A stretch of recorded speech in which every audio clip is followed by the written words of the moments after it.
नया तकरीर तो याद नहीं कर सका, मगर इंशाअल्लाह ताला बोलूँगा ही नया, थोड़ा बहुत बोलूँगा। हर हफ्ता जैसे बोलता हूँ इंशाअल्लाह वैसा बोलने नहीं सकूँगा, इसलिए कल मैं तकरीर के आप लोगों की दुआओं का असर से। चलिए एक मरतबा पहले नबी और आले नबी के बारगाह में घूम करके दरूद पाक पढ़िए।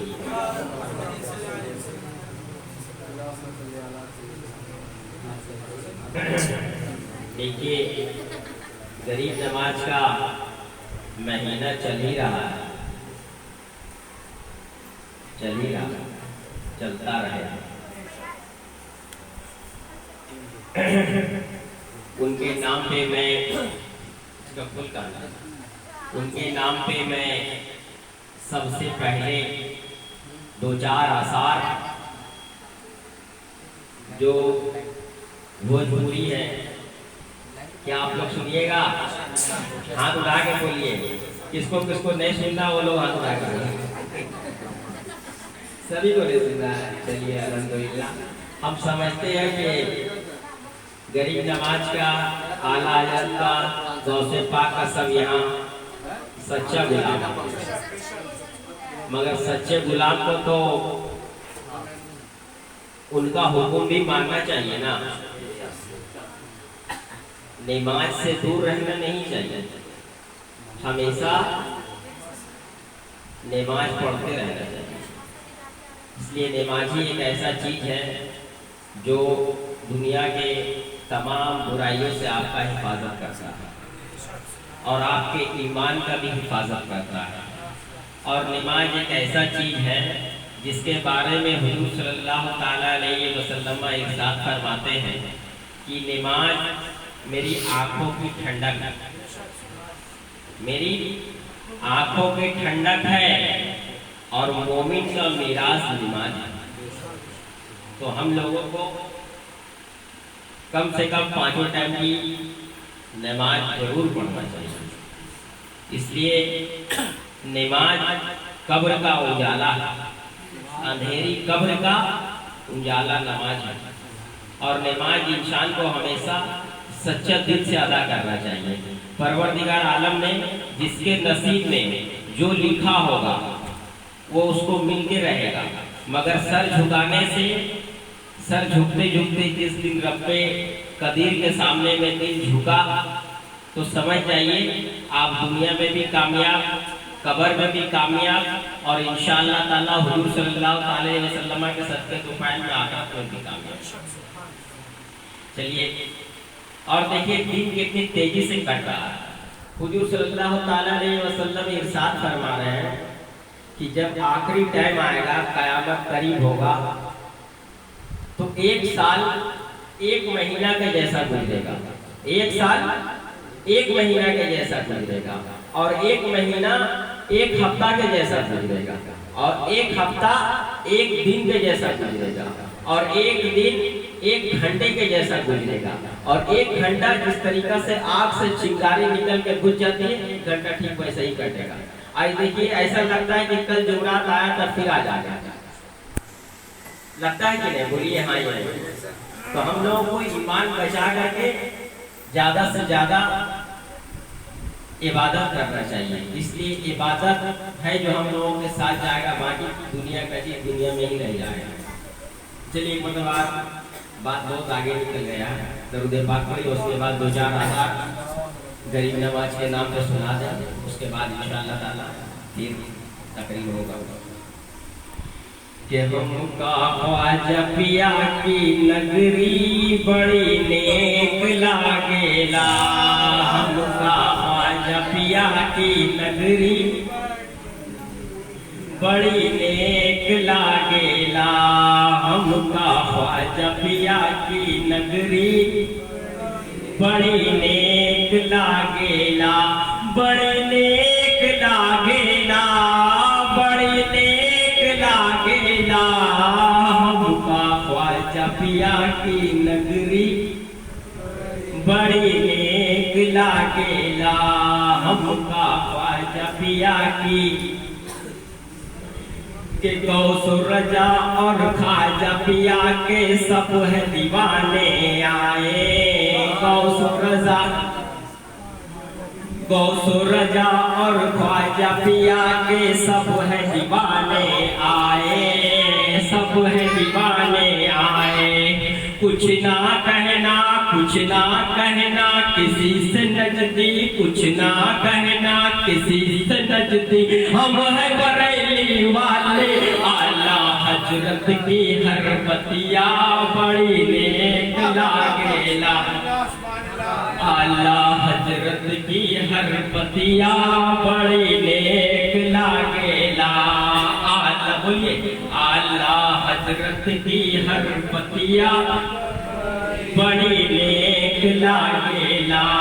ख्वाजा पिया की नगरिया, ख्वाजा पिया की नगरिया बड़ी नेक लागेला। चलिए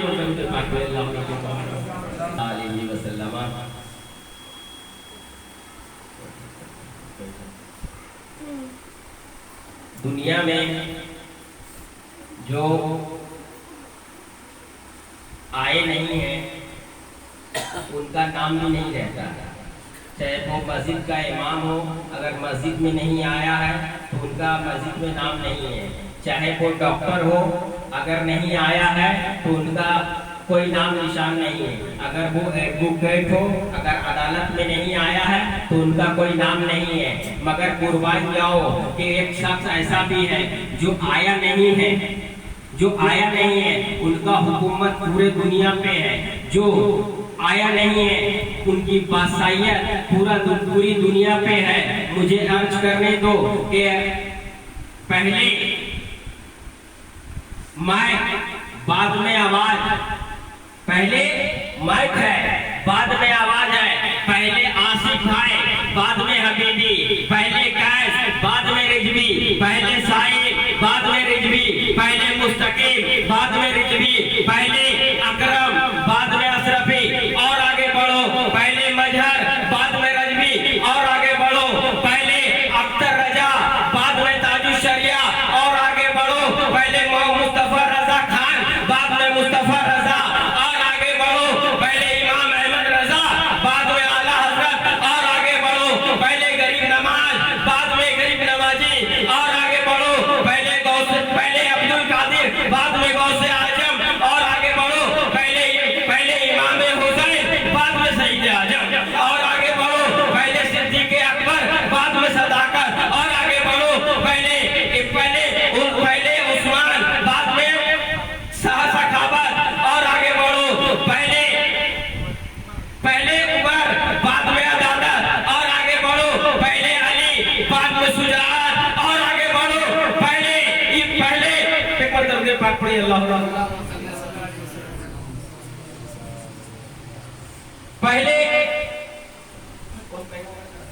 पहले आदम बाद में सफीउल्लाह, पहले ईसा बाद में रूहुल्लाह, पहले इस्माइल बाद में जबीउल्लाह, पहले इब्राहिम बाद में खलीलुल्लाह और आगे बढ़ो। पहले मोहम्मद बाद में आमना और आगे बढ़ो। पहले अब्दुल्ला, पहले मोहम्मद बाद में रसूल, बाद में अब्दुल्ला का लड़का।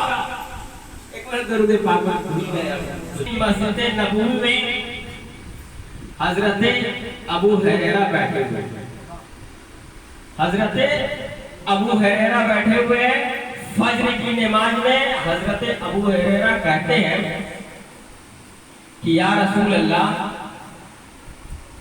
हजरत अबू हुरैरा फरमाते हैं कि फज्र की नमाज के बाद हुजूर सल्लल्लाहु ताला अलैहि वसल्लम बैठते हैं मस्जिद नबवी में दुआ के बाद और आप बात करते हैं, तकरीर फरमाते हैं। मगर एक दिन अचानक आप मस्जिद में फजर की नमाज पढ़ लेते हैं। पढ़ने के बाद दुआ करते हैं। दुआ होने के बाद आप फौरन खड़े हो जाते हैं, फौरन खड़े हो जाते हैं मस्जिद से और फरमाते हैं कि हजरत अली कहाँ, हजरत अली कहाँ है। हजरत अली खड़े होते फरमाते या रसूल अल्लाह मैं यहाँ हूँ। उसके बाद हुजूर सल्लल्लाहु अलैहि वसल्लम फौरन मस्जिद से निकलते हैं और निकलने के बाद हजरत अली का हाथ पकड़ते हैं और सीधे मस्जिद से बाहर हो जाते हैं। उसके बाद हजरत अली के घर में चले गए और जाने के बाद हजरत अली को दरवाजे के बाहर आपने छोड़ दिया। बोले ऐ अली यहीं खड़े रहो। हुजूर सल्लल्लाहु अलैहि वसल्लम अंदर दाखिल हो गए। उसके बाद कुछ देरी के बाद सब सहाबी रसूल परेशान हैं। सिद्दीक़ अकबर देखते खड़े होते बोलते हुजूर सल्लल्लाहु अलैहि वसल्लम कहाँ गए, अभी तक चेहरा मुस्तफ़ा का ज़ियारत नहीं हुआ। फौरन निकलते आप तो आला हज़रत इरशाद फरमाते हैं कि उनकी महक ने दिल के गुच्छे खिला दिए हैं, जिस राह चल दिए हैं पूछे बसा दिए हैं। जिस राह से हुजूर सल्लल्लाहु अलैहि वसल्लम आ गए थे वो महक सुनते सुनते हजरत अली के घर पहुंच जाते। हजरत अली के दरवाजे पे पहुंच जाते हैं। पहुंचने के बाद इरशाद फरमाते हैं कि भाई अली हुजूर सल्लल्लाहु अलैहि वसल्लम कहाँ है। तो हजरत अली इरशाद फरमाते हैं कि हुजूर सल्लल्लाहु अलैहि वसल्लम हमारे घर में। अबू बकर सिद्दीक फरमाते हैं ऐ भाई आप इजाजत दीजिए तो मैं घर के अंदर जाऊं। तो हजरत अली इरशाद फरमाते हैं कि भाई मेरी तरफ से इजाजत है, मगर हुजूर सल्लल्लाहु अलैहि वसल्लम ने मना फरमाया है कि किसी को भी अंदर आने नहीं देना। तो फिर सिद्दीक़ अकबर इरशाद फरमाते हैं कि अब मेरी इतनी जरूरत नहीं है, मेरी इतनी हिम्मत नहीं है, मेरी इतनी ताकत नहीं है, मेरे अंदर उतना कुव्वत नहीं है जो मैं हुजूर सल्लल्लाहु अलैहि वसल्लम का बात मान के मैं यहीं रुक जाऊं, इसी में मेरा फायदा। उसके बाद तमाम सहाबा हजरत उस्मान, हजरत उमर, तमाम सहाबी रसूल उनके दरवाजा के सामने में चले आए और आने के बाद कुछ देर के बाद में हजरत अली का दरवाजा खुला। हजरत अली का दरवाजा खुला। खुलने के बाद हुजूर सल्लल्लाहु अलैहि वसल्लम बाहर तशरीफ लाए।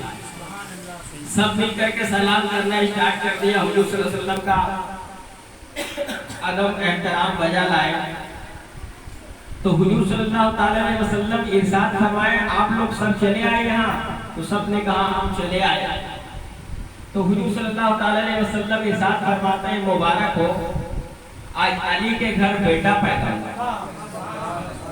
आज अली के घर बेटा पैदा हुआ है और वो बेटा जो एक दिन इमाम हुसैन बन के खड़ा होगा वो बेटा पैदा हुआ है।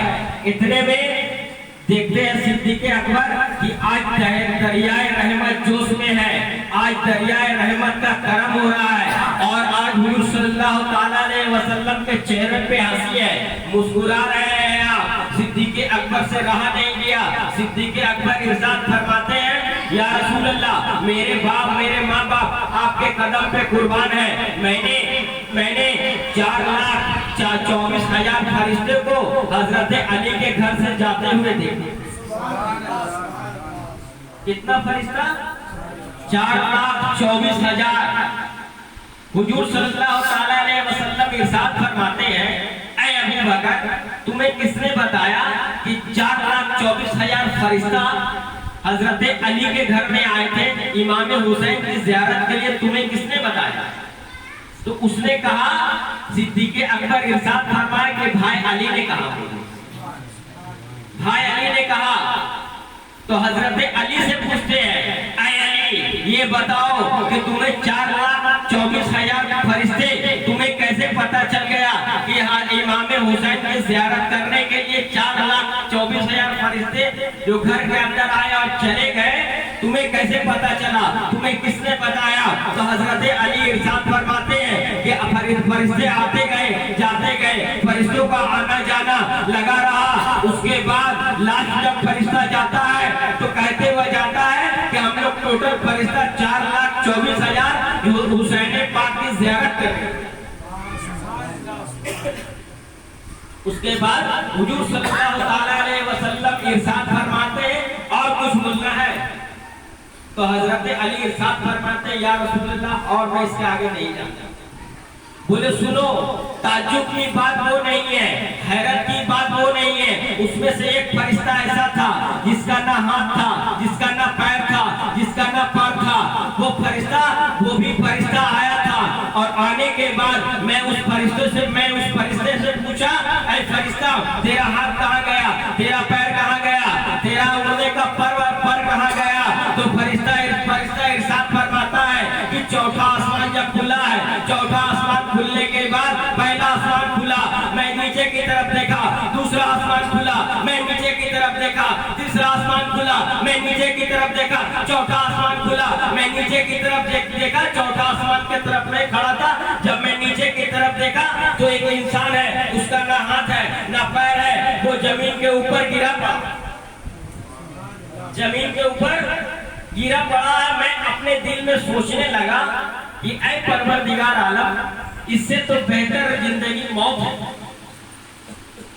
तो परवरदिगार आलम जब मेरा सोचा वो समझ गए, तो परवरदिगार आलम को जलाल आ गया कि मैं जिसका हाथ नहीं है, जिसका पैर नहीं, उन्होंने तो कोई शिकायत नहीं किया, और ये फरिश्ता, तुम नूरी फरिश्ता होकर के गलती कर रहे हो। जो खाकी है वो पड़ा हुआ है, वो शिकायत नहीं कर रहा है। मैं किसी को देख करके आजमाता हूँ, मैं किसी से लेकर के आजमाता हूँ। परवरदिगार आलम जलाल में आए, और जलाल में आने के बाद इसका हाथ पैर पर सब खत्म हो, और नीचे फेंक, नीचे जमीन के पास गिर गया फरिश्ता आकर।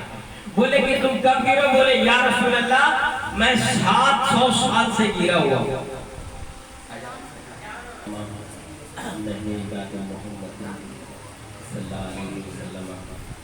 हजरात, वो फरिश्ता परवरदिगार आलम की जलाल में आ गया। अब परवरदिगार आलम ने उनका हाथ पैर पर सब अल्लाह के जलाल से खत्म हो गया, और खत्म होने के बाद वो फरिश्ता जमीन के पस्त पे आ गया। वो फरिश्ता जमीन के पस्त पे आ गया। मगर जब 4,24,000 पैगंबर फरिश्तों का तादाद चला हजरत अली के घर में, तो कहते या रसूल अल्लाह, मैं भी किसी तरह वो फरिश्ते के साथ चला आया हूँ। तो बोले तुम क्या करने के लिए आए हो? बोले मैं इमाम हुसैन का नाम सुनकर करके यहाँ आया हूँ। उसके बाद बोले वो सब फरिश्ता चला गया, वो फरिश्ता रुक गया। रुकने के बाद वो फरिश्ता कहता है या रसूल अल्लाह, जो कपड़ा इमाम हुसैन की पैर मुबारक पे ढका हुआ है, मुझे उम्मीद है, मुझे यकीन है कि पैर मुबारक का कपड़ा, उनके पैर मुबारक का कपड़ा अगर हमारे सर पे रख दिया जाए तो परवरदिगार आलम उनके सदके में और आपकी दुआ के असर से परवरदिगार आलम मेरा हाथ पैर पर सब मुझे अता। उसके बाद हजरत जिब्रील अमीन को हुजूर सल्लल्लाहु अलैहि वसल्लम इरशाद फरमाते हैं कि ऐ जिब्रील अमीन, वो कपड़ा उठा के इसके सर पे रख दो। और उसके बाद हुजूर सल्लल्लाहु अलैहि वसल्लम दुआ के लिए हाथ उठाते हैं। परवरदिगार आलम का रहमो करम का दरिया है, जो उसमें आता है, आने के बाद उनका कटा हुआ हाथ पैर पर सब वापस हो जाता, सब आ जाता। उसके बाद वो फरिश्ता कहता है या रसूल अल्लाह, मैं हुसैन पाक का मुझे एक मरतबा ज़ियारत करा। वो हुसैन पाक का ज़ियारत करते हैं, ध्यान से सुनिएगा, हुसैन पाक का ज़ियारत करते हैं और आंखों से आंसू जारी हो जाता है। तो हुजूर सल्लल्लाहु अलैहि वसल्लम इरशाद फरमाते हैं कि ऐ फरिश्ता, तुम मेरे नवासे को देख करके दुनिया खुश हो रहा है, दुनिया क़यामत तक खुश रहेगी, तुम क्यों रो रहे हो? तो वो फरिश्ता इरशाद फरमाता है या रसूल अल्लाह, मैं इसलिए रो रहा हूँ, आज से 1000 साल पहले परवरदिगार आलम ने मुझे जब पैदा किया था, पैदा करने के बाद परवरदिगार आलम मुझे इरशाद फरमाया कि तुम इमाम हुसैन की मजार की ड्यूटी करना, लिहाजा ये जवान मक्का में होगा, मदीना में होगा, कभी इनका बचपना मदीना में गुजरेगी, कभी इनकी जवानी मक्का में गुजरेगी, मगर ये शहीद करबला में होगा, ये शहीद करबला में हो जाएगा। तो हुजूर सल्लल्लाहु अलैहि वसल्लम इरशाद फरमाते हैं ऐ जिब्रील अमीन, ये बात सही है या गलत? ये बात सही है या गलत है? तो जिब्रील अभी इरशाद फरमाते या रसूल अल्लाह ये बात सही है, ये बात सही है। उसके बाद देखिए जब एक फरिश्ता इमाम हुसैन की मजार मुबारक, मैं उतना डिटेल में नहीं जाऊंगा, मजार मुबारक का दिन कयामत तक का परवरदिगार आलम ने उनका ड्यूटी लगा दिया है। इमाम हुसैन की मजार मुबारक का ड्यूटी लगा दिया गया है। मगर गौसे आजम का अगर मजार पे अगर कोई ड्यूटी कर रहा है तो इंसान कर रहा है। गरीब नवाज के मजार का ड्यूटी अगर कोई कर रहा है तो इंसान कर रहा है। मखदूम पाक का मजार का कोई अगर ड्यूटी कर रहा है तो इंसान कर रहा है। वारिस पाक का मजार शरीफ का कोई अगर ड्यूटी कर रहा है तो इंसान कर रहा है। महबूबे इलाही का मजार का अगर कोई ड्यूटी कर रहा है तो इंसान कर रहा है। सरकार आला हजरत का मजार का कोई ड्यूटी कर रहा है तो इंसान कर रहा है। हुजूर मुफ्ती आजम हिंद का मजार का अगर कोई ड्यूटी कर रहा है तो इंसान कर रहा है। हुजूर ताजी शरिया के मजार का कोई अगर ड्यूटी कर रहा है तो इंसान कर रहा है। सारे कायनात के बुजुर्गों का मजार एक तरफ, मेरे इमाम हुसैन का मजार का एक तरफ। अगर पैदा करने का उस फरिश्ता को मकसद यही था कि दिन क़यामत तक का वो मजार का ड्यूटी करता रहे इमाम हुसैन पाक। चलिए अब खत्म करें या और बोले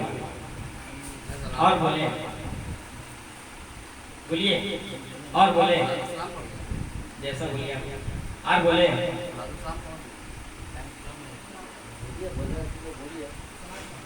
आज इतनी औरत है दरुद पाक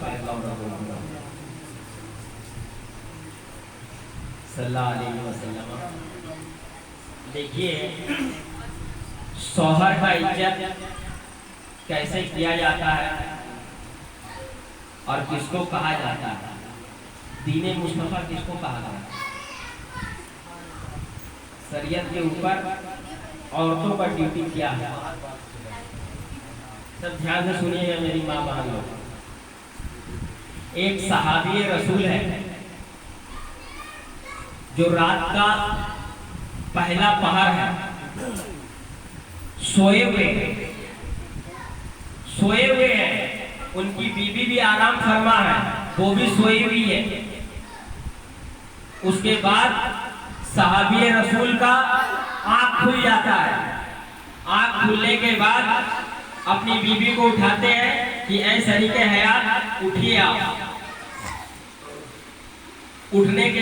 उठाते हैं, वो शरीके हयात उनकी उठ जाती है, क्योंकि वो भी बहुत बड़ी सहाबी रसूल थी।